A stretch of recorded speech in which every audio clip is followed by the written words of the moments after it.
This is Duke University.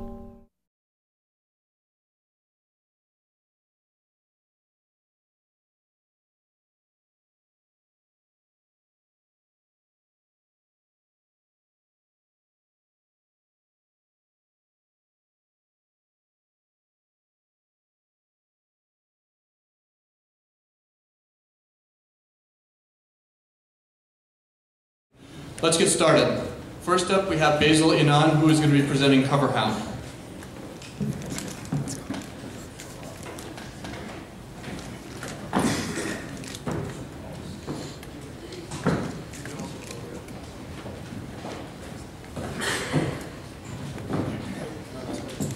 It's great to see so many people out there. Thanks for everybody for coming.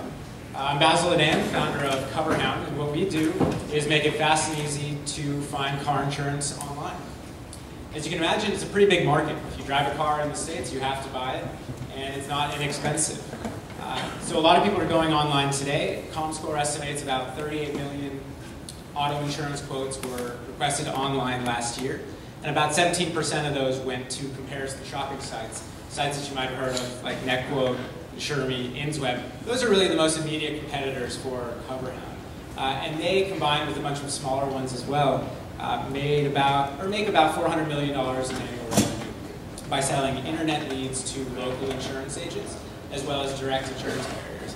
And while that $400 million number is pretty big, it's really just the tip of the iceberg, because carriers and agents spend about $18 billion a year on sales and marketing to acquire new auto policies. So as more and more of those dollars shift online, the pie gets bigger for everybody. I've spent pretty much my whole career in insurance. You probably wouldn't believe it, but I'm kind of passionate about insurance and have been doing it for about 7 years. The past 4 were at InsWeb, which is one of the large lead aggregators. But more important than my experience in the space is really my experience with the lead buyers themselves. And you see here, I say 2 years of being yelled at by carriers and agents. Those are my customers. Now, being a little flip there, but in some cases that's actually true, literally being yelled at by these guys, because the leads that we're sending them just aren't converting at a rate that they're comfortable with. So why is that happening? It's really, the problem is the process that here we're talking about NetQuote, but you can substitute any of those logos from that previous screen. Their models are identical. They ask 50 questions to the shopper. That includes a lot of personal stuff. Sometimes they're even asking driver's license and social security number. And then they ask for phone and email. That's required. Now you see a big orange button there that says get quotes. So an unsophisticated internet shopper could be excused for thinking that when they're going to hit that get quotes button, that they're going to get quotes. When they hit that, in fact, something very different happens. NetQuote will take that data, put it all together, and then sell it off to 8 agents and carriers who are bidding for that traffic. As you can imagine, that makes for a pretty frustrating consumer experience. You've got a lot of pretty unhappy people who are expecting to get quotes. Their phone is literally ringing off the hook starting within seconds, because some of these guys have auto dialers, and will continue to ring off the hook for 2 weeks. And you really can't fault the internet lead buyers. These guys are trying to grow their agencies, trying to grow their books. They just spent $10 or $15 on a product, on what they thought was a warm or hot lead, somebody who's interested in buying insurance. And what they found out, if they could get these consumers on the phone, was what they bought is something very different. So CoverHound seeks to address a lot of those limitations by making it really simple and transparent to the consumer. And we collect basically just enough information so that we can figure out who you are and what you're looking for. And then feed that information into essentially what we call a decision engine, and figure out, based on who you are and what you're looking for, out of maybe the 50 carriers that write insurance in California, what are the 3 or 4 that write for you? And we leverage a lot of things to help us make that decision. But one example is our industry knowledge, saying if you're looking for a local agent, which is a question we asked during the form, we're not going to match you with eSurance because eSurance doesn't have local agents. That's something that we know, but that your average person doesn't. So we're really trying to add a lot of value. There's a lot more that we can do there to ensure that the matches that we're displaying are a good fit. Once we do decide who's going to display, we're not collecting any contact info or phone number to get to this point. We just want to make it super easy for those consumers to connect with providers who can, 1, give them a quote, and then 2, sell them a policy right then. So we're just showing the phone number. It's that simple. Just pick up the phone, call an agent, talk to them, get a quote, and you can buy the policy right there. If you don't want to talk to somebody on the phone, that's fine. We also offer, click here, go to allstate.com, answer a few questions there. You get a real quote, not just an estimate, a quote that is for you that you can buy right there without ever talking to somebody. And in both of those instances, we make money by making that connection. We can track the calls, we can track the quotes, the quotes at a very granular level, so we know who to charge and exactly what the metrics of the model are looking like. Now, it's all for naught if we can't get people to come to the site. So obviously it'd be great to get a ton of organic traffic, SEO, PR, get written up on a lot of the blogs, and we're going to try to do all that as well. But ultimately, to scale it, we need to pay to get people to come to the site. And that's either buying AdWords on Google or buying traffic from Lower Liability, who drives a huge amount of insurance shoppers to NetQuote Insurance today for a fee. So really, you can boil the whole model down into that metric at the top. If you get 100 people to visit your site, some of which were free, some of which you paid for, how many of them are going to pick up the phone and call or click and get a quote? Now here what we're saying is 25 calls are generated from 100 visitors. That doesn't even necessarily mean that 25% of the people picked up the phone. In fact, it could mean that 12.5% of the people picked up the phone but called multiple providers because they wanted to get multiple quotes. So in that case, most people aren't doing anything, but those that do, we're making a decent amount of money on. And what we're showing here is about $25 per call, $25 per caller quote, and that's a kind of market rates for what we're providing. And then $3.50 to, on average, to drive the consumers over there means that what we're looking at is about $2.75 in gross margin every time somebody visits the site. So that's it. I want to leave plenty of time for questions, so I'll end there. Thank you, Basil. Who'd like to ask a question first? Aaron, go ahead, please. Sure. So what makes your technology or your decision engine better than something else out there? I mean, why is it that you can do this and no one else can? It's a good question. It's almost two questions. What's out there right now is there's almost no decision engine. What they're really doing is distributing the traffic to the highest bidder, or something like a sure hits model that just says, I'm just going to show you a bunch of links because I know that you live in this state and these guys write business in that state. So the answer to that question is nobody's doing it at all. We're better because one, we can start with our industry experience. But two, as the system starts to learn, it can take into account price data and a lot of other factors that will make that decision more valuable. Do you have a technical co-founder or technical team behind this? I don't yet, but hopefully they'll come talk to me after this.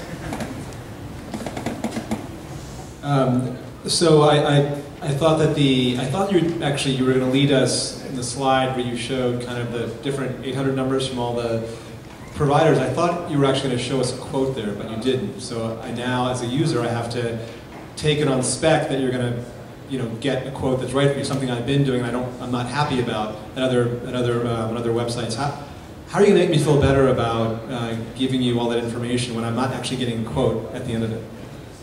In this phase, I have to wait. Yeah, and price is definitely kind of the holy grail, and we definitely want to get there. I think a couple of things. One, we're only asking a handful of questions. We're not even asking in that, I flipped through it pretty quickly, but what kind of car you drive. So at the very least, we're managing the expectations such that they don't think, hey, I just answered 15 questions, I'm about to get a quote. So we're not bait and switching there.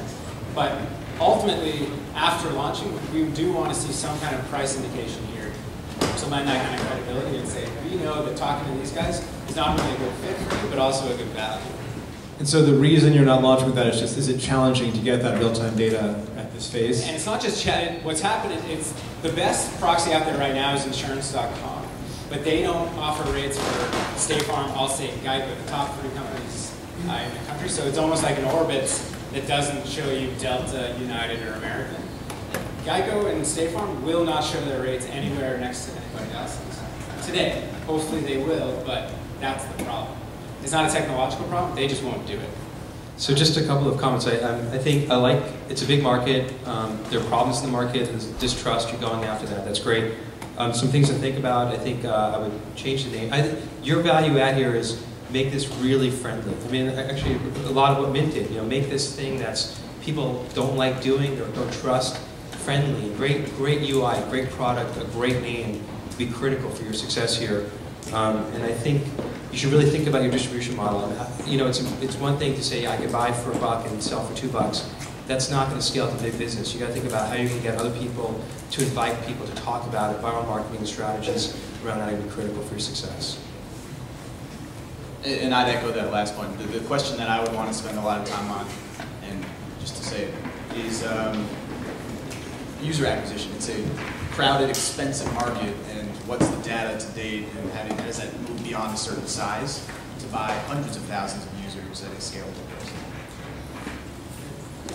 Thanks.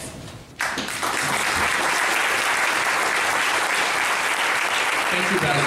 Next up is Poornima Vijayashanker with BizzyB.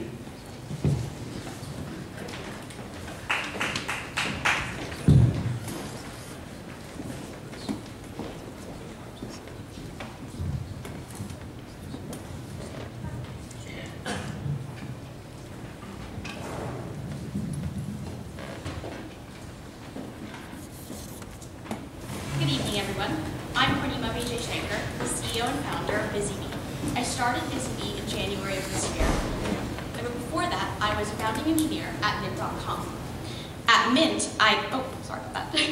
So at Mint, I was a founding engineer, and I helped build a product that I was quite proud of because it was both simple, easy to use, and it saved people time as well as money.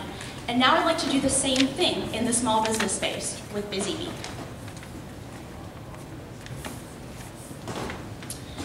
Collecting payments is difficult for all businesses, but it's particularly difficult for small businesses. And the reason is because small business owners are oftentimes constrained by resources and time. Today they use a lot of manual techniques. They have to send out mail, they have to call people, or they have to accost them when they come into their stores. So it just doesn't deliver a good model for their customer service. And instead what they try to do is use web services, but the learning curve is so steep that oftentimes they decide to move away from it altogether. Another problem they have is with creating and running promotions. Today they use a lot of email marketing campaigns to basically blast out a promotion for a single product or service, rather than having targeted promotions based off of a consumer's past purchase history. This past year, I started a case study with Linda Bostrom, a yoga studio owner. Linda's problem was that her students weren't paying her on time. I had Linda basically send out emails to all her students with a link in it to her PayPal account. Once she did this, she got almost 100% return. And her students were really grateful at the convenience of being able to pay at home instead of having to bring their credit cards or their cash to class.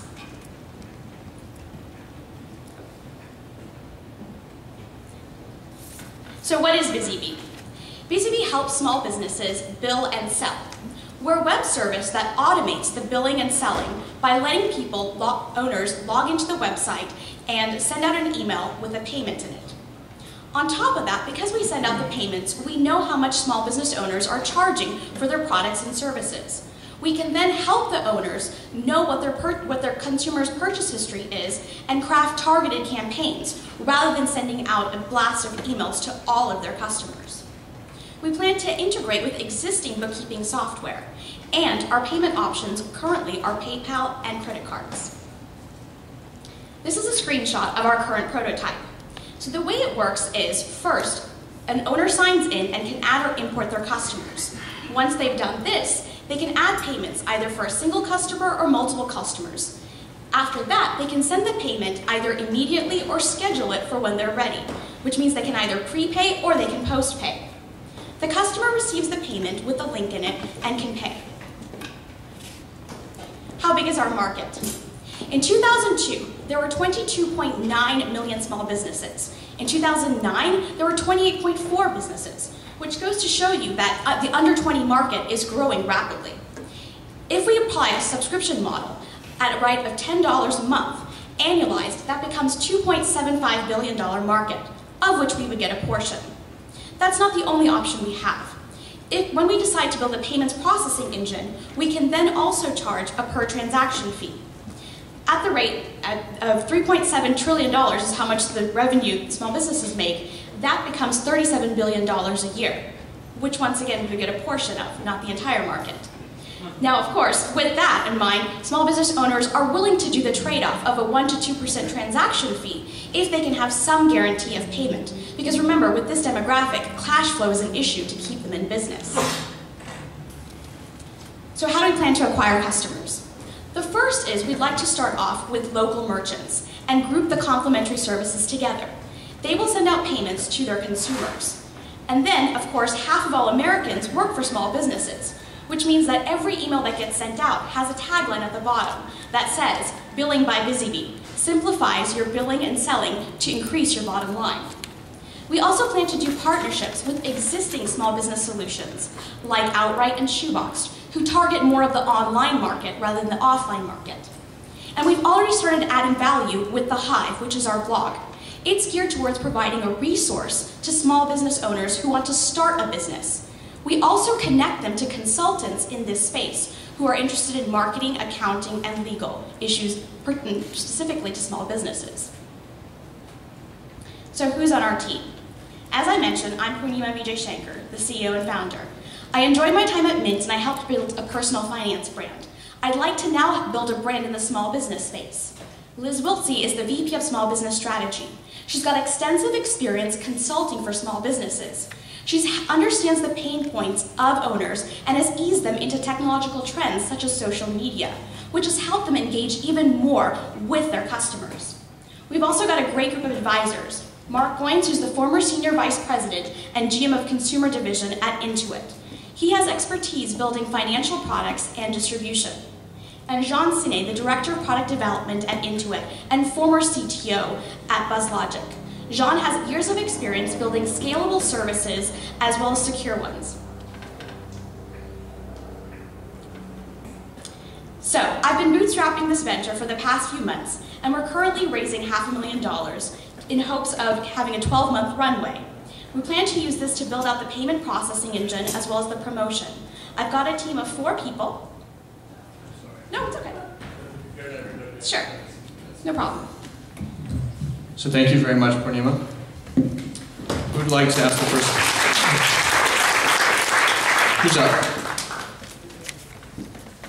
So have you thought at all about the small medium business market?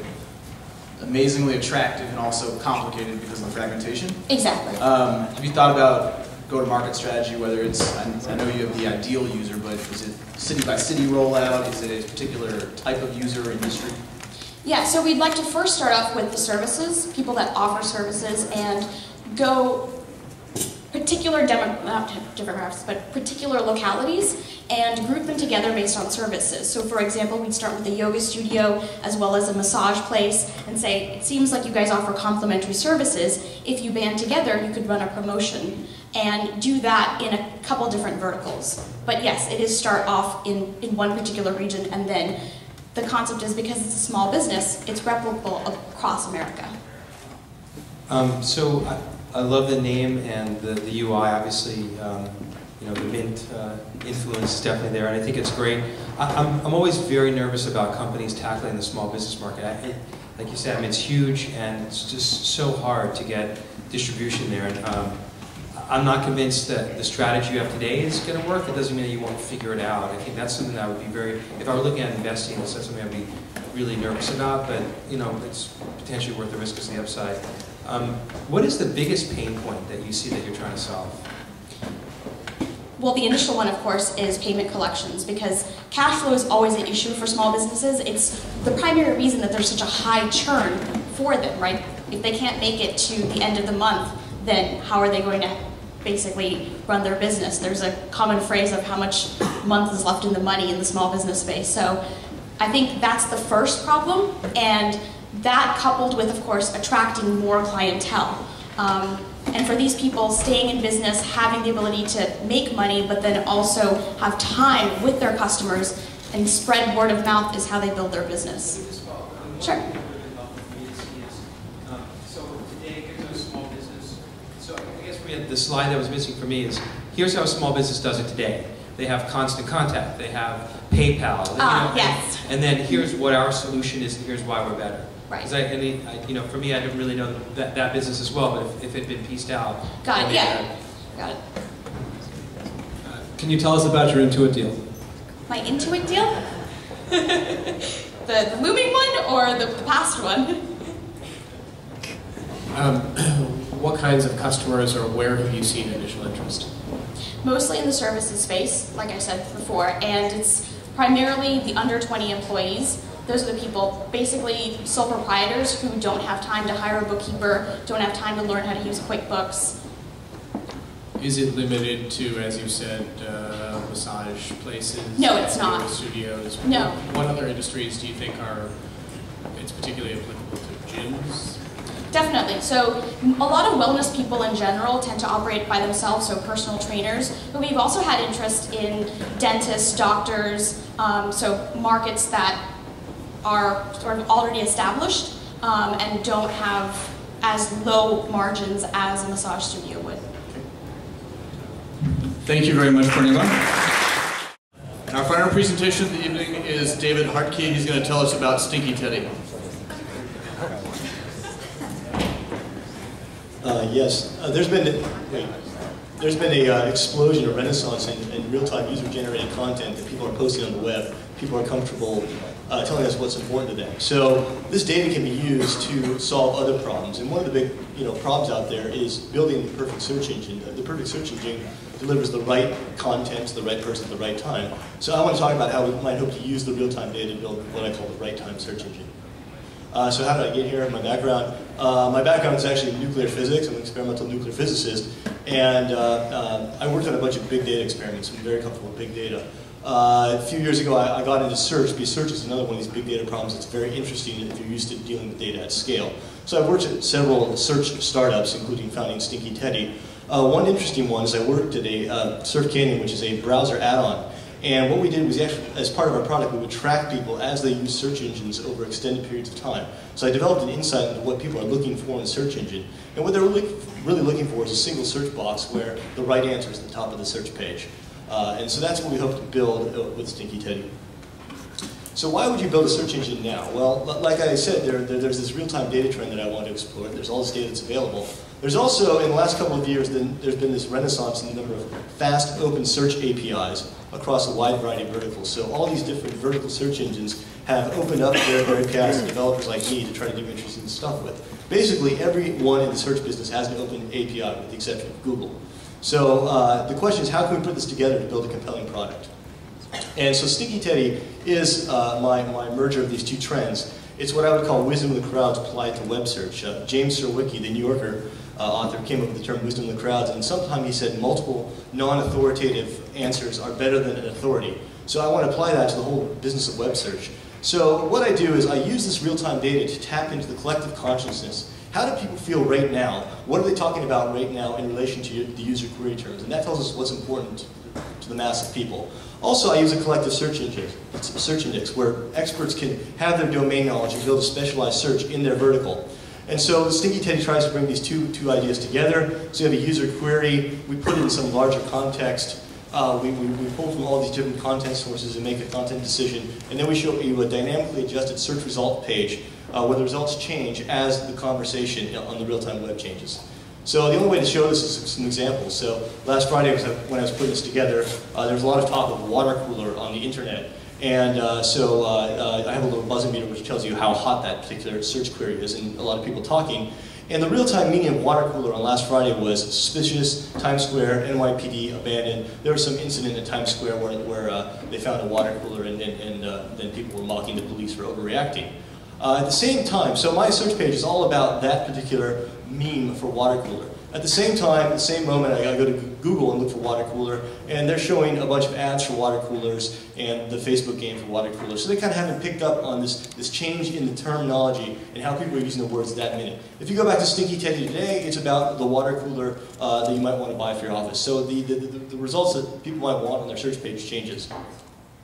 There's a lot of people in the real-time search business, and they also need to recognize that a lot of times there is no real-time meaning for a search query. If you search for, let's say, Glacier National Park, no one's talking about Glacier National Park, And so they just want to find the website for the Glacier National Park or perhaps a map. So it's an informational query. So we have to build a search engine that also responds to these sorts of queries. One of the leading real-time search engines, OneRide, which is an excellent thing, I use their API, they don't really respond to queries like Glacier National Park. They're always surfacing this real-time content. So the trick is to find the proper balance between static, archival content and the real-time content. And I think we can find that balance in Stinky Teddy.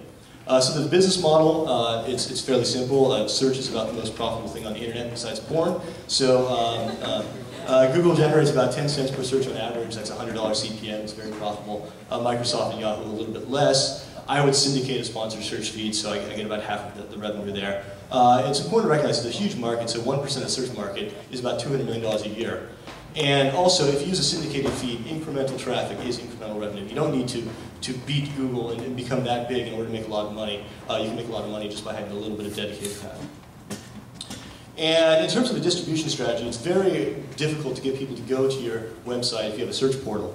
Many people have found that out. And it also turns out that the best source of data are personal social streams. So you can think about what is relevant to you right now. Your activity obviously tells you about what's relevant to you right now. So that's basing search on your particular context. Right now, I'm saying that you're also interested in things that people in general, the world are interested in. So that's my source of data I use now. But the real source of data that I could use to enhance your search experience would be to use what your friends are talking about. That's a valuable source of data, and that's what we can get from your Facebook or Twitter social stream. So my idea is to move my search experience inside the Facebook walled garden. In terms of a distribution strategy, that works out pretty well because there's a lot of people that have relationships with users where they share their social streams with apps or games, but they really have no way to monetize that relationship with the user. So I want to market my search product within this Facebook ecosystem, go to app developers and say, hey, if you let me use the social stream, I can build this excellent search experience that people can use within the context of your product, and we will share the revenue. So you think about TweetDeck. They have all of your social streams coming to this one location. They can really tell what your friends are talking about right now, what's very important, and build a great search product right within TweetDeck. Why do I need money? Well, mostly I need to upgrade the technology and start a communications and marketing launch. More than money, I need a marketing genius to join my team. So if you know anyone, please let me know. And here are my conclusions, you can read them.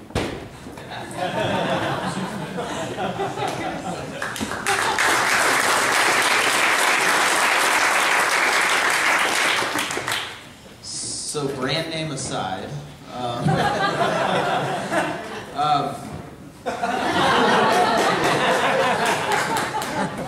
there it is. So I'm generally deathly afraid of competing on search share. We've heard for years there's someone coming who has better, better algorithm, better search, and the ability to go to the browser and just put the query in wins. And I'm not sure that TweetDeck or these app developers will get you the volume of queries to get the share.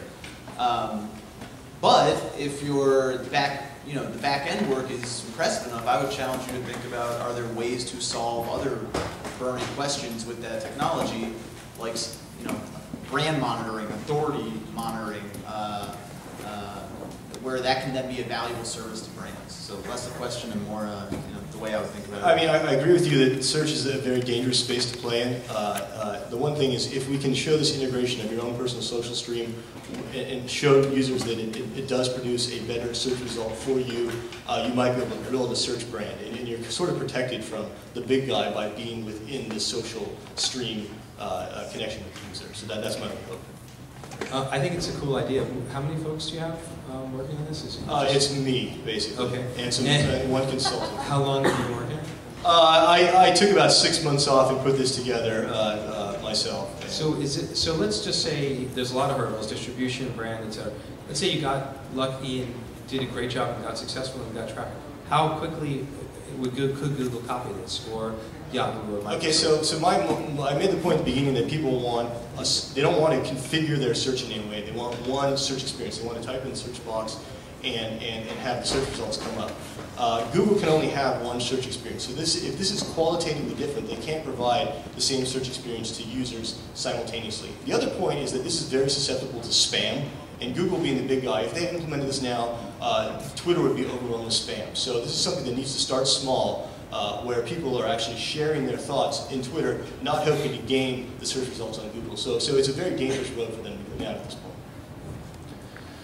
So your distribution mechanism is through like Facebook applications and them having a search box within the application. Why would anyone start a search within a Facebook app when they've got their search box for Google or Bing or Yahoo right up in the corner? Well, you have to show the consumer that there's value. Let's say you want to search for U2 and your buddies are going to U2. Then the integrated experience is, I want to know, okay, U2's coming to town, where do I get tickets, where are my friends sitting so I get tickets near them. So if you can integrate the social stream and the search experience, it might be more valuable to users. So somehow you have to brand that in the consumer mind. It is a very difficult branding perception. The apps are where it would sit, but there would still be a unique brand associated with the product, probably not Stinky Teddy, that would tell the user, you go type in the search box, you're going to get something different than you get from the other search box.